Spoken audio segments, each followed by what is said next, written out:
Namaskar, I am Vijay Rebari, a law student from MAU Jaipur. But more than that, I am someone who is watching something go very wrong around us. You know, when obscenity becomes entertainment, when shamelessness is packaged as freedom, when traditions are mocked in the name of progress, understand this is not evolution, this is corrosion. This is erosion. Our culture is being lost. It is being targeted, invaded and slowly assassinated. And while most stand numb, I refuse to silent. This is not just about vulgar film or indecent reels.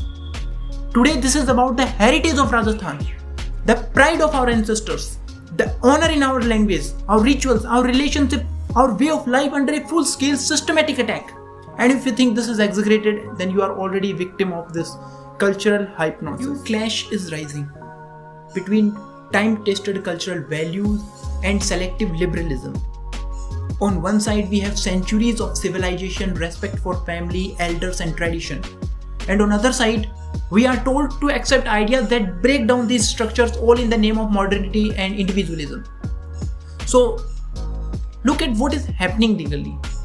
Live-in relationship recognized by Article 21 by the Supreme Court, but society still rejects them. And surprisingly, no one cares about society, as it is already assumed by the lawmakers that whatever culture we had, it's just waste and everything needs complete eradication. Adultery was decriminalized in 2018, breaking traditional marital respect.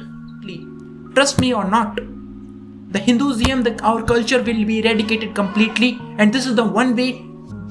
Regrettably, we do not have the comeback option. So think about it. Rajasthani language, once an administrative language, is not officially recognized today. Our history is still taught through colonial lenses like James Todd's, distorting our proud past.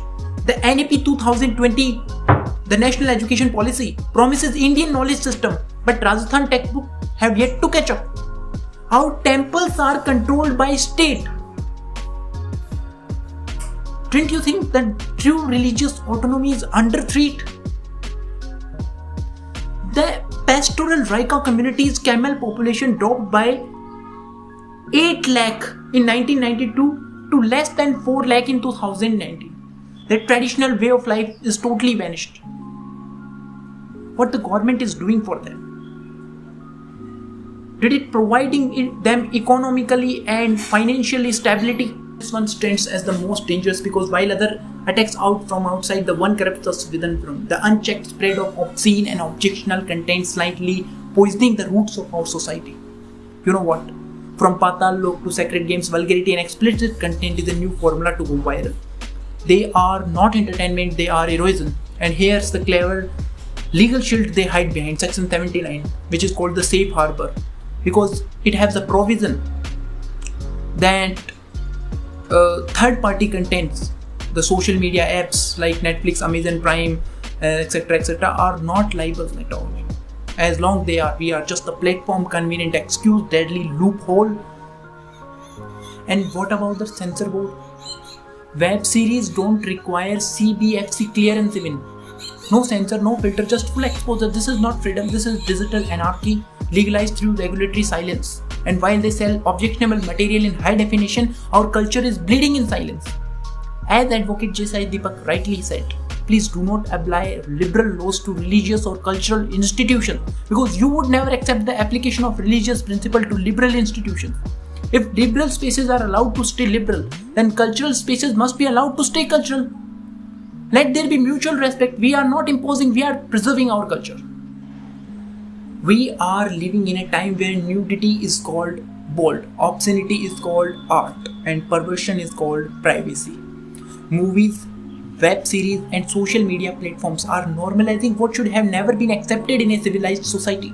This is not entertainment, this is silent assault on Indian morality. And do you really think our freedom fighters ever envisioned this? Do you think we earned independence to beg for the right to consume indecent content, vulgar scenes, and morally corrosive cinema? The very term objectionable material means it is wrong, and yet it is being defended under fundamental rights. The very logic what is objectionable for you may not be objectionable for me is precised why civilized society adopt common moral standards through law and culture. Freedom is not the license to degrade, it is the responsibility to uplift. If every individual threshold become the measure of right and wrong, then why we have the laws at all? Let's be brutally honest. No one's feel proud watching this filth with family. Deep down, everyone knows this is wrong. That's why censor board exists. That's why public display is restricted. But when everything is already normalized in the name of creativity, what left to censor anymore? I come from Rajasthan, not just a land but a living legend. A soil sanctified by the flames of Johar and the blood of warriors. Where culture is not a costume worn by performance, it is breathed blood and battle cry. Tell me, in the legacy of Padmavati who walked into fire with pride, in the devotion of Mirabai who renounced royalty for divinity, in the sacrifice of Handi Rani, where was nudity ever revered?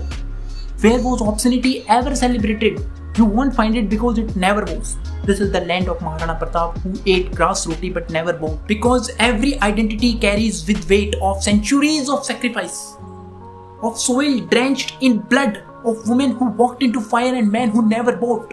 If that respect is too much for you, if your idea of progress demands you mock it, distort it or spit on it, then do us a favor, turn away, burn the legacy and never come back, because this land doesn't want you, not among its sons, not under its sky. The war is for the next generation, that is us, our youth. And that is the most crucial front, because that's where the headspace is fought. Confused, colonized and brainwashed with no real assistive forces they can trust. And that's exactly why I speak in the language they have been made to trust. Because once I have their ears, I will bring them home. And I say to the youth, this is your fight. Stand up now and you one day will sit in silence at 80 and standing at the ruins of what could have been your pride, whispering, I saw it coming but I did nothing. The solution won't come from a distant government or vague protest. It starts with each one of us. Respecting, protecting and promoting our culture in daily life. Refuse vulgarity, masquerading and art. Honor your marriage customs. Teach your children the true history. Guard your temples. Support pastoral communities. Preserve traditional dresses. Save the Aravlis. Culture is not a museum exhibit, it is living heartbeat of our identity. If that heartbeat stops, so do we. So, wake up Rajasthan, our time is now. Jai Rajasthan, Jai Hind, Jai Bharat.